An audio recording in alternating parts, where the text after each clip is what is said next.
Welcome to the third video in my Advent Project video series 2013, where I present a new YouTube friend every single day from December 1st all the way up until Christmas. And today I would like to give to you Synne.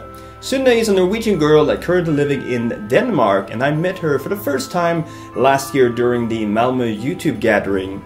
And she's going to talk about some traditions that she brings onto Christmas from Norway. So with no further ado, I give to you the beautiful synness.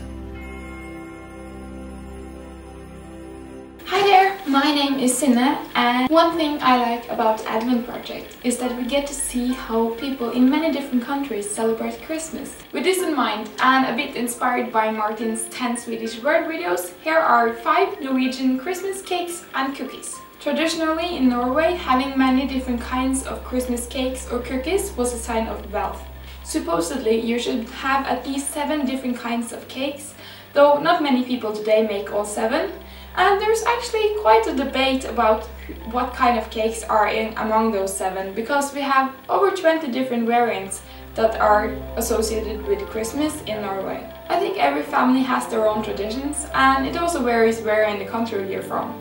My family has their own selection, and here are my top 5. Number 5 is Berlinerkrans. This cake is similar to a shortbread. You make them in the form of small ribbons and then you put nib sugar on top.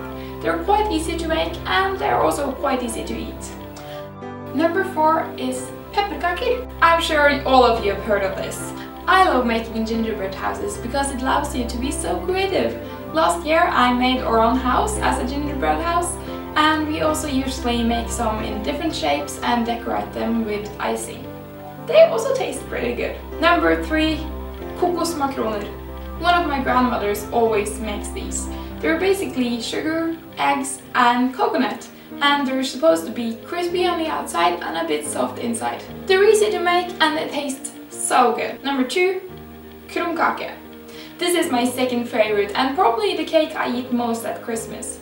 They require some skill to make because you have to form them while they're hot, and it's easy to burn both the cake and your fingers. Both of my grandmothers usually make these, and it's common to fill them up with multekrem, which is basically whipped cream with cloudberries, though I like them best on their own. And number 1, kransekake. This cake is my absolute favorite. I even got mom to make a second one year so I could freeze it down and have it for my birthday in April. The cake is made from ground almonds and the dough resembles a rough marzipan.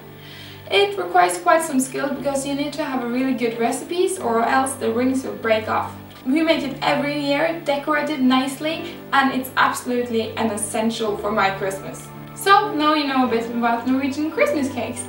I would love to thank Martin for doing this project. I think it's a really nice idea and a nice countdown until Christmas.